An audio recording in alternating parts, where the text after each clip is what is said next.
छात्रों नमस्कार।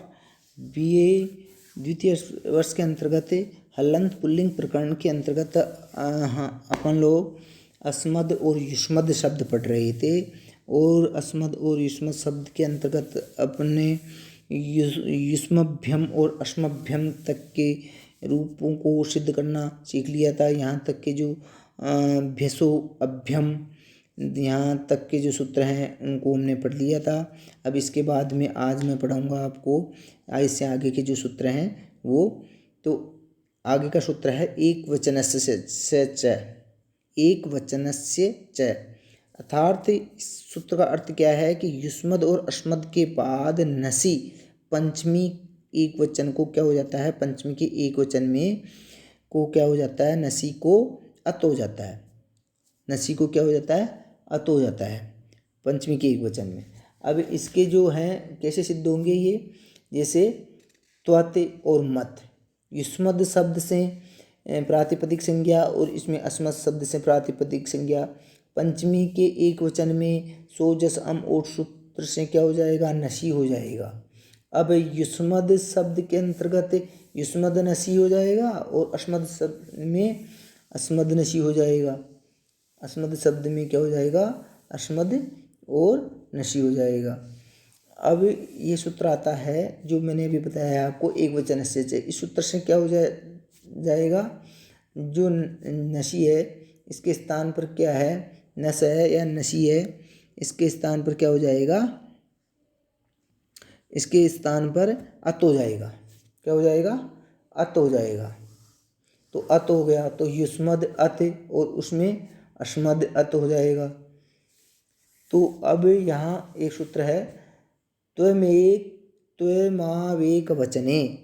ये जो सूत्र पहले आया है कि एक वचन में युष्म को त्व और अस्म को मैं हो जाते हैं, बाद में यदि विभक्ति हो तो त्वमावेक वचने। इस सूत्र से युष्मद में जो युष्म है स्थान पर क्या है, त्व हो गया और अस्मद में क्या है, मैं हो गया। तो हमारे सामने स्थिति आई, त्व युष्मद में क्या आई, त्व अद अत, और अस्मद में क्या आई, मैं अद अत। ऐसी अवस्था के अंतर्गत अब शेष लोप है। शेष लोप से क्या है, शेष का लोप हो जाता है। जो अद है उसका लोप हो गया। जैसे युष्मद में शेष बचा है, अद बचा है, तो उसका लोप हो गया। अतो गुण से पररूप हो करके युष्मद में तो क्या है बना, त्वत बना, और अस्मद में क्या बना, मत बना। अब आगे सूत्र है पंचम्या अत, अर्थात युष्मद और अस्मद के बाद पंचमी के भ्यस को क्या हो जाता है, अत हो जाता है। पंचमी का जो भ्यस है उसको अत हो जाता है। युष्मत और अस्मत ये शब्द रूप बनेंगे। तो अब इन दोनों को साथ में ही देखिएगा। युष्मत शब्द से प्रातिपदिक संज्ञा और बहुवचन की विवक्षा में क्या हो जाएगा, सो जस अम और सस। इस सूत्र से बहुवचन में क्या हो जाएगा, युष्मद भ्यस और इसमें अस्मद भ्यस। अब पंचम्या अत जो सूत्र आया है इससे क्या हो जाएगा, अत और भ्यस के स्थान पर अत हो जाएगा, अत कर देंगे अपन। और अस्मद भ्यस में क्या है, भ्यस के स्थान में इसमें भी अत कर देंगे। अब शेष लोप जो सूत्र है, शेष लोप सूत्र से क्या हो जाएगा, अद का लोप हो जाएगा, अद का लोप हो जाएगा। तो क्या बचेगा, अश और मत, अश और मत। भ्यस के स्थान पर अत हो गया और इसमें अस्म में अद का लोप कर दिया हमने, और युष्मद में भी अद का लोप कर दिया। उसमें क्या है, युष्म शेष बचा, इसमें अस्म शेष बचा, और ये अत को मिला दिया तो क्या बना, अस्मद और युष्मद। अब आगे सूत्र है त्वमसौ नसी, त्वममौ नसी, अर्थात इस सूत्र का त्वममौ नसी सूत्र का अर्थ है कि युष्म को त्व और अस्म को मम होता है। बाद में यदि नस षष्ठी विभक्ति एक वचन हो तो षष्ठी सो जस अम और षष्ठी से क्या आता है, षष्ठी विभक्ति के अंतर्गत नस आता है। तो अब इसके अंतर्गत क्या हो जाएगा, युष्म को तो हो जाएगा और अस्म को मम हो जाएगा। क्या हो जाएगा, मम हो जाएगा। अब आगे सूत्र है युष्मद अस्मद भ्याम नसो अस, युष्मद अस्मद भ्याम नसो अश। इस सूत्र से क्या होता है, युष्मद और अस्मद के बाद में नस षष्ठी विभक्ति के एक वचन को क्या हो जाता है, अश हो जाता है। अस में स की संज्ञा हो जाती है क्या, अनुबंध लोप हो जाने के बाद में अशेष रह जाता है ओनली। क्या अशेष रहता है, अशेष रहता है। अब इसके उदाहरण हैं त्वय और मम, युवयो और आवयो। त्वय कैसे और मम कैसे सिद्ध होता है, युष्मद शब्द से प्रातिपदिक संज्ञा और अस्मद में अस्मद शब्द से प्रातिपदिक संज्ञा, दोनों में प्रातिपदिक संज्ञा करके षष्ठी के एक वचन में क्या जैसे हम और सूत्र से क्या करेंगे, नस प्रत्यय करेंगे।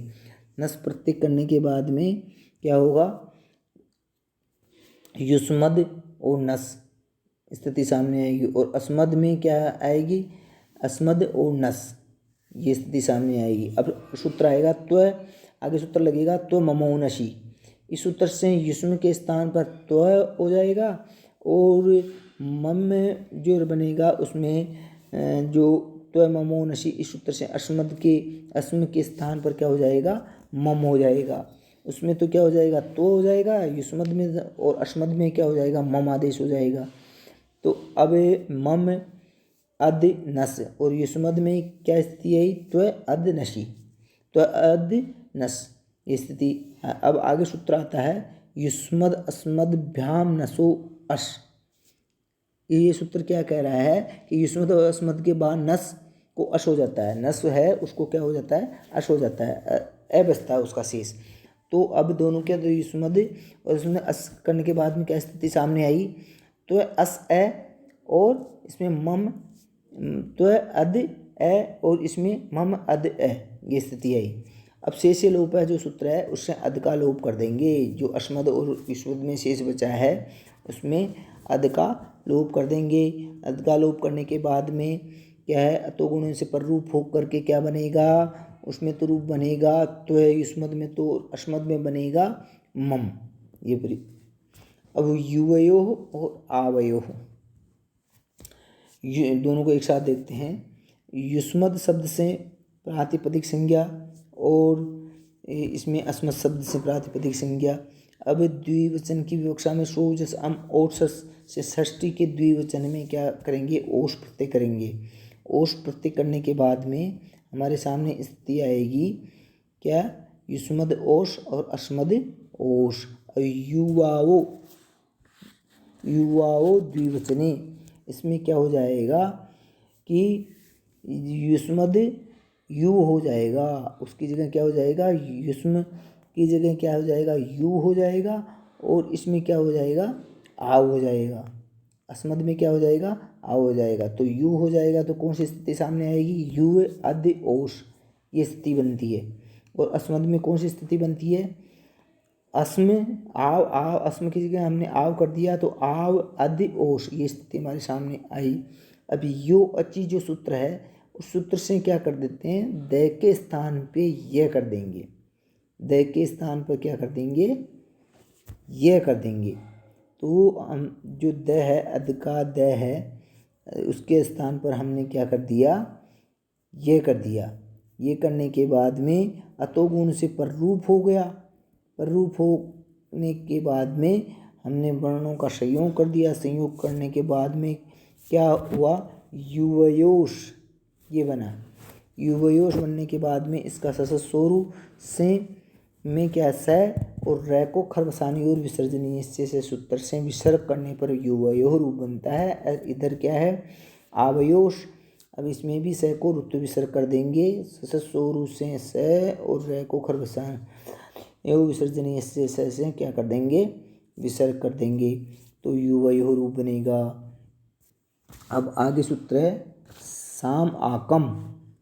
इस सूत्र का अर्थ होता है कि युष्मद और अस्मद के बाद साम को क्या हो जाता है, आकम आदेश हो जाता है। साम को क्या हो जाता है, आकम आदेश हो जाता है। आम को शुट होने पर साम हो जाता है, आम को शुट होने पर, शुट का आगम होने पर शाम हो जाता है।